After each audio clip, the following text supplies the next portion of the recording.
ಬೆಂಗಳೂರು ದೂರದರ್ಶನ ಕೇಂದ್ರದಿಂದ ಪ್ರಸಾರವಾಗುವ ಥಟ್ ಅಂತ ಹೇಳಿ ರಸಪ್ರಶ್ನೆ ಕಾರ್ಯಕ್ರಮದ 5,000 ಸಂಚಿಕೆಗೆ ಅರಣ್ಯ ಮತ್ತು ಜೀವಿಶಾಸ್ತ್ರ ಮತ್ತು ಪರಿಸರ ಸಚಿವ ಈಶ್ವರ್ ಖಂಡ್ರೆ ಬೆಂಗಳೂರಿನ ಜಿಕೆವಿಕೆ ಸಭಾಂಗಣದಲ್ಲಿಂದು ಚಾಲನೆ ನೀಡಿದರು.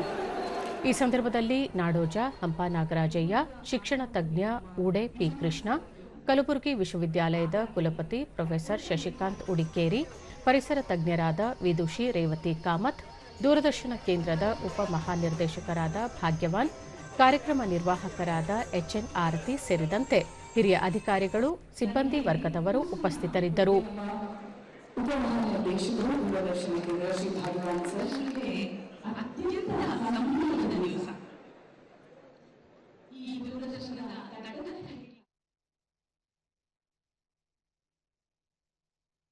ಬಳಿಕ ಈಶ್ವರ್ ಖಂಡ್ರೆ ಥಟ್ ಅಂತ ಹೇಳಿ ಕ್ವಿಜ್ ಕಾರ್ಯಕ್ರಮದ 5,000 ಸಂಚಿಕೆ ಪೂರ್ಣಗೊಂಡು ಗಿನ್ನಿಸ್ ಬುಕ್ ಆಫ್ ವರ್ಲ್ಡ್ ರೆಕಾರ್ಡ್ಗೆ ಸೇರುತ್ತಿರುವ ಸಂದರ್ಭಕ್ಕೆ ಸಾಕ್ಷಿಯಾಗಿರುವುದು ಸಂತಸವಾಗಿದೆ. ಈ ಕಾರ್ಯಕ್ರಮ ಜ್ಞಾನ ಮತ್ತು ಜ್ಞಾಪಕ ಶಕ್ತಿಯ ಸಮ್ಮಿಲನದ ರಸಪ್ರಶ್ನೆಯಾಗಿದೆ. ಕಳೆದ 23 ವರ್ಷಗಳಿಂದ ವಾಹಿನಿ ಮಾಹಿತಿ ಮತ್ತು ಮನರಂಜನೆ ನೀಡುವ ಮೂಲಕ ವೀಕ್ಷಕರ ಜ್ಞಾನದಾಹವನ್ನು ತಣಿಸುತ್ತಿದೆ ಎಂದರು. 1,00,000 ಪ್ರಶ್ನೆಗಳನ್ನು ಕೇಳಬೇಕು ಅಂತ ಹೇಳಿದ್ರೆ ಎಷ್ಟು ಅಧ್ಯಯನ ಮಾಡಬೇಕು?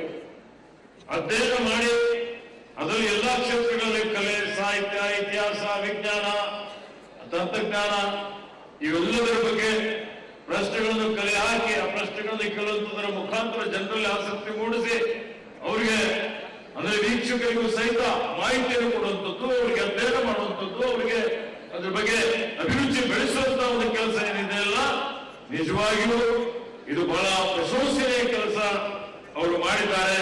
ಅದಕ್ಕಾಗಿ ಅವರಿಗೆ ನಾನು ವಿಶಿಷ್ಟವಾಗಿ ಎಲ್ಲರ ಪರವಾಗಿ ಮತ್ತೊಮ್ಮೆ ಹಾರ್ದಿಕ ಅಭಿನಂದನೆ